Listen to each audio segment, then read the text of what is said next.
வணக்கம், நான் உங்க டாக்டர் ஆஷா பேசுறேன். இன்னைக்கு கேன்சர் பத்தி ஒரு விழிப்புணர்வு. நம்மளோட அறியாமையில செய்யற சில தவறுகள்னால நம்மளே தெரியாம நம்ம உடம்ப டேமேஜ் பண்ணிக்கிறோம். அது பத்தின ஒரு விழிப்புணர்வு வீடியோ தான் இன்னைக்கு நான் போட போறேன். 3 பேஷண்ட்ஸ் நான் சமீப காலங்களில் பார்த்ததுல முதல் பேஷண்ட் ஒரு வயசான பாட்டி. டெய்லி டூத் பிக் இருக்கு இல்லையா, பல்லு குத்துற குச்சி, அதை நம்ம யூஸ்வலா யூஸ் பண்ணுவோம். அந்த கம்ஸ்ல கேப் வந்துடும். அந்த மட்டன் எல்லாம் சாப்பிடும்போது, கறி சாப்பிடும்போது, எதாவது சாப்பிடும்போது அந்த சக்கை போய் இங்க மாட்டிக்கும். அது நம்மளுக்கு இரிட்டேஷனா இருக்கும். எனக்கெல்லாம் அது எடுத்தாதான் அடுத்த வேலையே பார்க்க முடியுற மாதிரி, அவ்வளவு பைத்தியம் பிடிக்கிற மாதிரி இருக்கும்ல. அதை எடுக்கிறதுக்காண்டி இந்த சேஃப்டி பின் வச்சு எடுத்திருக்காங்க. அந்த சேஃப்டி பின் என்ன பண்ணிருக்குன்னா, அங்க புண்ணாகி அது இந்த எலும்பு சம்பந்தமான புற்றுநோயா மாறிடுச்சு கொஞ்சம் வருஷங்கள் கழிச்சு. அந்த பாட்டிக்கு இந்த தாடை எல்லாம் எடுத்துட்டு என்கிட்ட ட்ரீட்மெண்ட் வந்தாங்க. அது ரொம்ப வருத்தமா இருந்தது.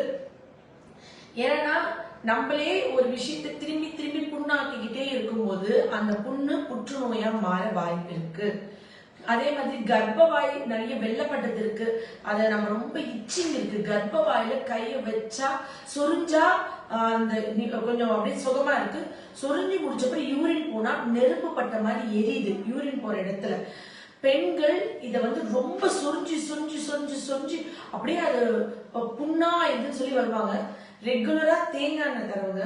கர்ப்பவாய் இன்ஃபெக்ஷன் என்னை பொறுத்த வரைக்கும் இந்த உலகத்துல வைரஸ்னால வரக்கூடிய உயிரிழப்பை விட, பாக்டீரியானால வரக்கூடிய உயிரிழப்பை விட, இந்த வெண்புஞ்சைன்னு சொல்லக்கூடிய கேண்டிடானால வரக்கூடிய நோய்களும், அதனால அதாவது கேண்டிடான்றது நம்ம துச்சமா நினைக்கக்கூடிய ஒரு வெண்புஞ்சை, கேண்டிடா ஆல்பிகன்ஸ் சொல்லுவோம்.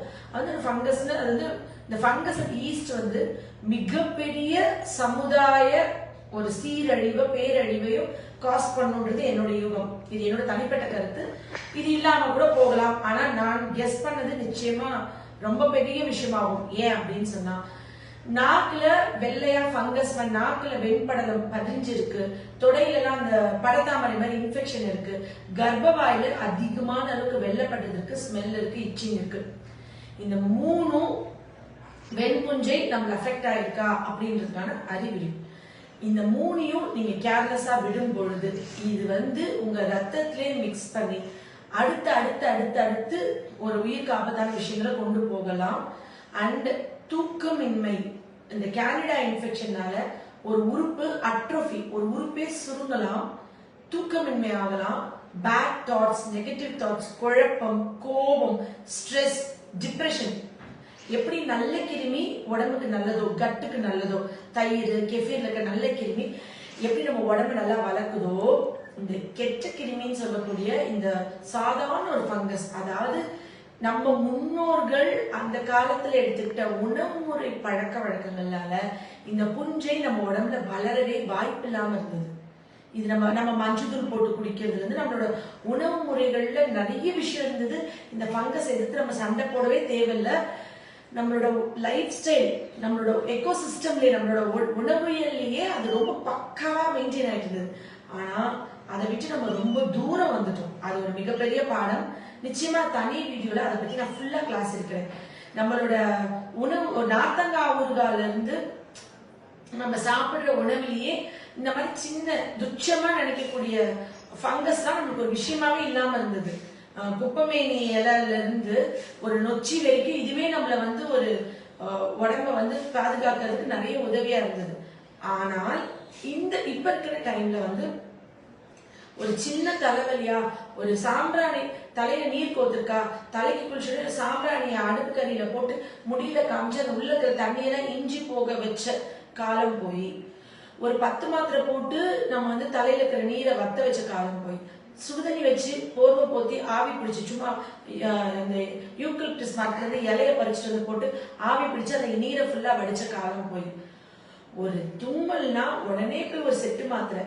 எனக்கு தெரிஞ்சு ஒரு 2 வயசு குழந்தைல இருந்து ஒரு 20 வயசு ஆளு, ஒரு 50 வயசு ஆளு கூட அந்த மாத்திரை பேர் சொல்லக்கூடாது, அதை போய் வாங்கி டக்குன்னு மாத்திரை போட்டு தும்மலை நிப்பாட்டிடுறாங்க. தும்மலை நிப்பாட்டி மூக்கடிச்சுக்குது. உடனே மூக்கடிக்கிறதுக்கு டிராப்ஸ் விடுறாங்க. டிராப்ஸ் விட்டு நெஞ்சு செல்லியாது. அப்படி நீங்க ஒவ்வொரு இடத்துக்கும் டிரான்ஸ்ஃபார்ம் பண்றீங்க. அதை அப்புறம் இங்க ஒரு காஃப் சிரப் குடிச்சிருங்க. ஆனா ஏன் ஒரு ஆவி பிடிக்க கூடாது? இங்க இருக்கும் போதே ஏன் நம்ம விரட்டக்கூடாது? இங்க இருக்கும் போதே ஏன் சாம்பிராணி போடக்கூடாது? கெமிக்கல் சாம்பிராணி போடக்கூடாது. பரங்கி பிசின், பரங்கி மரத்தோட சாம்பிராணி தான் இருக்கிறதுல பெஸ்ட். அதை வந்து நீங்க வந்து அடுப்பக்கரியில போட்டு அதை வந்து முடியல தலைக்குளிச்சோடனே இப்படி எடுத்து காமிச்சோன்னா தண்ணியை ஃபுல்லா எஞ்சிடும். கெமிக்கல் சாம்பிராணி கெடுதல். இன்னைக்கு நான் இன்னொரு ஒரு நாக்குல புற்றுநோய் வந்து ஒரு பேஷண்ட், ஆக்சுவலி யூஸ்வலா பிரஷ் வந்து 3 மாசத்துக்கு மாத்த சொல்லுவோம், அதெல்லாம் மாத்தணும் தான். இவர் வந்து ஒரு வினோத பழக்கம் சொன்னாரு, அதனாலதான் இவர் புற்றுநோய் வந்திருக்கலாம். ஏன்னா உங்களுக்கு ஏதாவது கெட்ட பழக்கம் இருந்ததாங்க சார்? உங்களுக்கு வந்துட்டு எதுவுமே இல்லை. அவருக்கு வந்துட்டு ட்ரிங்க்ஸ் பழக்கம் கிடையாது, புகையில போட மாட்டாரு, ஒரு ஹார்ன்ஸோ நிக்கோட்டினோ எந்த ஒரு கெட்ட பழக்கமும் இல்லாத ஒருத்தர் வந்து வெறும் ஒரு ஹேபிட், அவர் ஃபாரின்ல இருக்காரு, அங்க வந்து டெய்லி பேஸ்ட வச்சுட்டு இந்த பிரஷ்ஷ வந்து அவரோட வாயில இங்க கடிச்சுக்குவாராம். கடிச்சுக்கிட்டு எல்லா வேலையும் பண்ணிட்டே இருப்பாராம். ஒரு 15-20 நிமிஷம் கடிச்சு போய் பல் விளக்குவாராம். அந்த 15-20 நிமிஷமும் அது வாயோட இந்த பகுதியில தான் இந்த பல்லு இப்படி கடிச்சுக்கிறது பாருங்க. இந்த மாதிரி கடிச்சுக்கிட்டே இருக்கும்போது அந்த பேஸ்ட் அவர் நாக்கில பட்டுட்டே இருந்திருக்கு. அதே இடத்துல இப்ப புற்றுநோய்க்கான ட்ரீட்மெண்ட் வந்திருக்காரு. சோ இந்த மாதிரி இது என்னன்னாலும் ஒரு கெமிக்கல் தான். இப்ப நீங்க வந்துட்டு ஒரு இயற்கையான ஒரு டூத் பவுடரோ, ஒரு என்ன சொல்றது, இப்போ ஆயுர்வேதிக்ல இருக்கிற ஒரு பேஸ்டோ, இல்ல ஒரு வீக்கோவோ, இல்லைன்னா வந்து என்ன சொல்லுவாங்க, இந்த பல் பொடி கூட இல்ல, நம்மளோட கிராமங்கள்ல எல்லாம் பயன்படுத்துவாங்கல்ல, உப்பு கறி, அந்த கருவேலம் குச்சி, கருவேலம் பட்டை, இந்த மாதிரி முருங்கை மரத்தோட குச்சி உடைச்சி பல்லு விளக்குவாங்க. வேப்பங்குச்சி, சாரி முருங்கை மரத்து குச்சி இருக்கு, வேப்பங்குச்சி எடுத்து பல்லு விளக்குவாங்க. இந்த வேப்பங்குச்சி இதெல்லாம் வந்து பண்ணும்போது நாக்குல இந்த சைடே அப்படியே ஒரு மொட்டு காளான் மாதிரி வளர்ந்ததுக்கு இவ்வளவு பெருசா இருந்தது. கிட்டத்தட்ட ஒரு 15 நாளைக்கு முன்னாடி டாக்டர் வந்து நாக்கை வெட்டி எடுக்கணும்னு சொல்லியிருக்காங்க. சரி, நாக்கை வெட்டி எடுத்துட்டா எனக்கு பரவாதா அப்படின்னு கேட்டா எனக்கு அது சொல்ல முடியாது, வரும்னு சொல்றாங்க. இவரோட ப்ரொஃபஷனே வந்து பேசணும். என்னன்னா இவர் சின்ன வயசுலயே ஃபாரின் போயிட்டாரு, இவ்வளவு வருஷோட உழைப்பு ஃபுல்லா அங்கதான் போட்டிருக்காரு. இங்க வந்து புது வேலை பார்க்க முடியாது.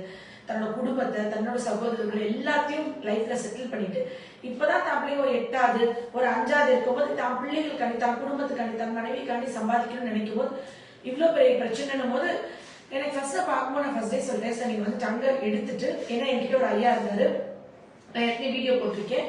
அவர் வந்துட்டு ஒரு 12 வருஷம் 13 வருஷம் என்கிட்ட மருந்து சாப்பிட்டாரு. மீனாட்சி மிஷின்ல போய் அவர் நாக்குல வந்து ஒரு கட்டி இருந்தது, அதை எடுத்துட்டாரு. ஆனா கீமோரேடியை போகாம கிளினிக் பண்ணிட்டாரு, முடி கொட்டுன்னு சொல்லிட்டு.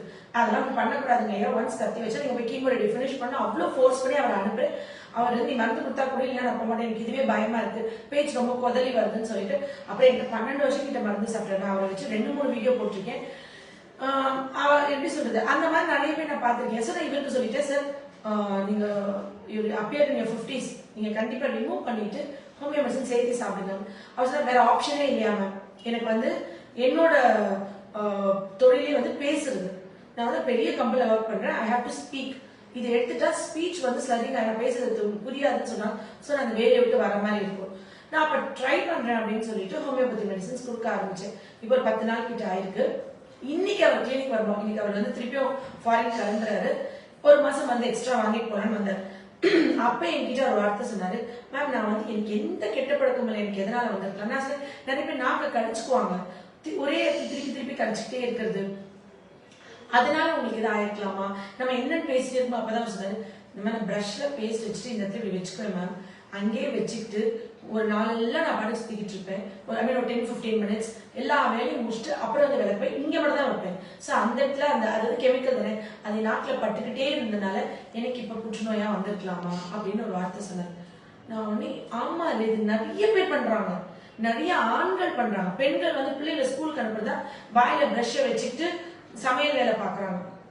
அது என்னன்னாலும் ஒரு கெமிக்கல். ஒண்ணு இயற்கையான பல்பொடிக்கு போங்க, பல்பொடிக்கு போக முடியலையா, ஏன் போக கூடாது, நிறைய தயாரிச்சோம்னா பெரிய பெரிய கம்பெனியும் பேஸ்ட் விட்டு பல்பொடி தயாரிக்கணும், நம்ம என்ன பயன்படுத்துறோமோ அதை அவங்க மார்க்கெட்ல விற்க முடியும்.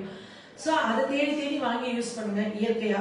இல்லையா நீங்க வந்து ஒரு 2 நிமிஷம் 3 நிமிஷம் பல் வரைக்கும் உடனே துப்பி வாயை நல்லா காகல் பண்ணி துப்பி பழகுங்க. நான் ஹோமியோபதி பேஸ்ட் தான் யூஸ் பண்ணேன், எனக்கு வந்துட்டு அது ஹோமியோபதி மெடிசன் நல்லா ப்ரிப்பேர் பண்ணுது. ஸோ அதுவும் எனக்கு வந்து கேரண்டிலாம் கிடையாது, நான் தயாரிக்கல, என்னோட ஓன் ப்ராடக்ட் கிடையாது, கம்பெனிலேருந்து வருது, ஹோமியோபதி மெடிசன் அதுல கேலண்டுலா தான் இருக்கு, பிளான்டோகா தான் இருக்கு, பல்லுக்கு நல்ல விஷயங்கள் தான் இருக்கு. கேலண்டுலான்றது இப்ப நம்ம பல்லு தேய்க்கும் போது ஏதாவது ஒரு சிராய்ப்பு காயம் வந்துச்சு அந்த புண்ணை ஆத்தக்கூடிய மருந்து கேலண்டுலா. பிளான்டோகோன்றது பல்லு சொத்தையாம தடுக்கிறதுக்கு. ஸோ நான் ஹோமியோபதி பேஸ்ட் நான் யூஸ் பண்ணிக்கிறேன். அதை கூட நீங்க அதான் வாங்கணும் யூஸ் பண்ண நான் ரெக்கமெண்ட் பண்ணல. நான் அதை யூஸ் பண்றேன், எனக்கு அது சாட்டிஸ்ஃபைடா இருக்கு. இந்த மாதிரி கெமிக்கல் யூஸ் பண்ணி உங்க குழந்தைங்களுக்கு பல்லு தேய்க்கிறீங்கன்னா தயவு செஞ்சு நல்லா கொப்பளிக்க வச்சிருங்க. இந்த பேஸ்ட் எல்லாம் ரெகுலரா முழுங்க கூட கூடாது. என்னன்னா அது ஃபாரின் பாடி, அது கெமிக்கல், ஒரு இரிட்டன்ட். இந்த விழிப்புணர்வு வந்து நிச்சயமா நிறைய குரூப் ஆஃப் பீப்புள்ஸ்க்கு தேவைப்படலாம். எத்தனை பேர் இந்த மாதிரி பிரஷ வாயில வச்சுட்டு மணிக்கணக்கா இது பண்ணிட்டே இருக்கீங்கன்னு தெரியல. அந்த நாக்க கடிச்சுக்கிறது வந்து ஹோமியோபதியில 2 மெடிசன் இருக்கு. ஒன்னு இக்னேஷியா, இன்னொன்னு ஹயோசேமஸ். இந்த 2 பேர் தான். ஹயோசேமஸ் வந்து இந்த கண்ணத்தெல்லாம் கடிச்சுக்கோங்க சாப்பிடும்போது.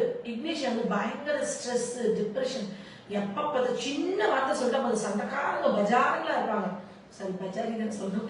நான் வந்து பெண்கள் குறிச்சு எதுவுமே பேச மாட்டேன் எப்பவுமே. ஏன்னா அந்த இதனால கொஞ்சம் சப்போர்ட் பண்ணி அங்கதான் சண்டை போடுவாங்கன்ற மாதிரி ஒரு பிக்சர் கிரியேட் பண்ணேன். அப்படி கிடையாது. பஜாரி பஜாரன்ஸா இருக்கலாம். அந்த மாதிரி பஜாரி பஜாரன்ஸா இருக்கவங்க சின்ன நாள் ரொம்ப டென்ஷனாகி மைண்ட்ல ப்ரூட் பண்ணிட்டே இருக்கவங்க பேசும்போது ஈஸியா டங்க் கடிச்சுக்குவாங்க. நீங்க ரொம்ப ஸ்ட்ரெஸ் டிப்ரெஸ்டா இருக்கும்போது பாருங்க நீங்க நாக்க கடிச்சுக்குவீங்க. அப்படி இருக்கும்போது இங்கிலீஷ்ல ஹோமியோபதி டாக்டர்கிட்ட, குவாலிஃபைட் டாக்டர்கிட்ட, இது எல்லாமே இதுக்கு மருந்து ஹோமியோபதியில இருக்குன்ற விழிப்புணர்வு வீடியோ தான் தவிர நீங்களே செல்ஃப் மெடிக்கேட் பண்ணிக்கிறது கிடையாது. கண்டிப்பா உங்க பக்கத்துல இருக்கிற குவாலிஃபைட் டாக்டர்கிட்ட போய் அந்த இங்கிலீஷ் வாங்கி போட்டீங்கன்னா நாக்க கடிச்சுக்கவே மாட்டீங்க. சப்போஸ் இந்த அன்னத்தை உள்ள கடிச்சுக்கிறீங்க அப்படின்னு சொன்னா அதுக்கும் வந்து ஹயோசேமஸ்ன்ற ஒரு மெடிசன். ஹயோசேமஸ்ன்ற மெடிசன் வந்து ரொம்ப ரொம்ப முக்கியமான மெடிசன் ஃபார் மன பிரச்சனை. நிறைய பெண்கள் வந்து என்ன சொல்லுவாங்க, நான் வந்து அடுத்த ஆண்களை பார்த்தா அவங்களோட பிரைவேட் பார்ட்ஸை பாக்குறேன், பெண்களை பார்த்தா அவங்க பிரைவேட் பார்ட்ஸை பாத்துறேன், அதனால நான் அவங்க பார்த்தா ரொம்ப குட் கேர்ளா, டிசிப்ளினா, ஃபர்ஸ்ட் ரோல, முதல் ரோ 2வது ரோல உட்கார்ந்துக்கிற பெண்களா இருப்பாங்க. அவ்வளவு படிச்சு ரொம்ப நல்லா இருப்பாங்க. அதனால எனக்கு ரொம்ப ஸ்ட்ரெஸ்ஸா இருக்கு, என் கணவன் வந்துட்டு கிட்ட சொல்லி நான் ஃபீல் பண்றேன்னு சொல்லி ட்ரீட்மெண்ட்டுக்கு அவ்வளவு நூற்றுக்கணக்கான பேர் வராங்க வெறும் இந்த மன பிரச்சனைக்கு. ஏன்னா ஒரு ஆணை பார்த்தாலோ ஒரு பெண்ணை பார்த்தாலோ நான் வந்து அவங்க மார்பத்தையோ அந்த இதோ பாக்குறேன். நானும் அப்படி செக் பண்ணி பார்த்தேன். நானும் வந்து என்ன பார்ப்போம்னா தொண்டையில கட்டி இருக்க மாதிரி இருக்கே, விதைப்பையில வீக்கம் இருக்க மாதிரி இருக்கே, ஹைட்ரோசிலா வாய்க்கோசிலா செக் பண்றதுக்காண்டி பார்ப்போம். அப்படி பார்த்தாலே நான் வந்துட்டு சம்டைம்ஸ் நான் இப்போ உங்களோட ஆணோருக்கு பார்க்க போறோம் அதை சொல்லுவோம், சொல்லிட்டு இந்த மாதிரி பார்ப்போம். பட் அது வந்து அவங்களுக்கு ரொம்ப ஸ்ட்ரெஸ் ஆகி நிறைய பேர் என்கிட்ட மருந்து வாங்க வராங்க. அந்த மாதிரி எப்படி சொல்ற டேரக்டா அவங்க கண்ணை பார்த்து என்னால பேச முடியல, பார்க்கும்போது நான் வந்து வேற எங்கேயா பார்த்து பேசுறேன் அப்படின்னு சொன்னாங்கன்னா அதுக்கு ஸ்டாஃபிசாரியான்னு ஒரு மருந்து. அவங்களுக்கு எப்படின்னா டைரக்டா ஐ கான்டாக்ட் வைக்க முடியல அப்படின்னு நினைக்கிறவங்களா பக்கத்துல இருக்க குவாலிஃபைட் டாக்டர்கிட்ட இந்த ஸ்டாஃபிசாரியான்ற மருந்தை வாங்கி நீங்க ரெகுலரா 6 hours சாப்பிட்டே இருந்தீங்கன்னா டைரக்டா ஐ டு ஐ கான்டாக்ட் வைப்பீங்க. உங்களுக்கு ஒரு கில்ட்டி கான்சியஸ் இருக்குன்னு அர்த்தம். ஒரு குற்ற உணர்ச்சி மனசுக்குள்ளே இருக்கிறவங்க, அது எனி குற்ற உணர்ச்சி.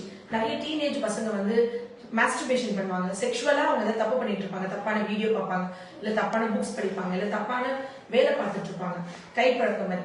அந்த மாதிரி இருக்கிற பசங்க வந்து கண்ணோட கண் வச்சு அடுத்தவங்களை பார்க்க முடியாது. பையனா இருக்கட்டும் பொண்ணா இருக்கட்டும், அப்படி பார்க்க முடியாதவங்களுக்கு ஒரு கில்ட்டி கான்ஷியஸ் இருக்குன்னு அர்த்தம். அவங்களுக்கு இந்த ஸ்டாஃபிசாரியான்ற மருந்து கொடுக்கணும். இந்த அடுத்தவங்களோட பிறப்புறுப்பையோ இதுவோ தப்பா பாக்குறேன், ஆனா நான் வந்துட்டு நல்ல பொண்ணு, எனக்கு அது கஷ்டமா இருக்கு, என்ன அதை வச்சு வெளியே வந்துட்டு ஹயோசேமஸ். சோ கேன்சர்ல ஆரம்பிச்சு மனசு வரைக்கும் இது எல்லாத்துக்குமே ஹோமியோபதியில என்ன மருந்துன்ற விழிப்புணர்வா இந்த வீடியோ பார்த்துட்டு இது உங்க லைஃப்ல தவிர்த்துக்கோங்க. டெய்லி நான் ஹெல்த் வீடியோ போடல, வெறும் பிரெக்னன்சி பாசிட்டிவ் அப்புறமா பித்தப்பைக்கல் சரியானது வெறும் சக்சஸ் கேசஸ் தான் போட்டுட்டு வரேன். ரொம்ப நாளா உங்களுக்கு நான் டீச் பண்றது, கிளாஸ் எடுக்கிறது, சொல்லி கொடுக்கறது நான் பண்றதே இல்லை. ரொம்ப வருஷமாவே நம்ம இந்த மாதிரி வீடியோ ரொம்ப நாள் வச்சுருக்கோம், ரொம்ப நாளாவே நான் போட மாட்டேன்றேன்.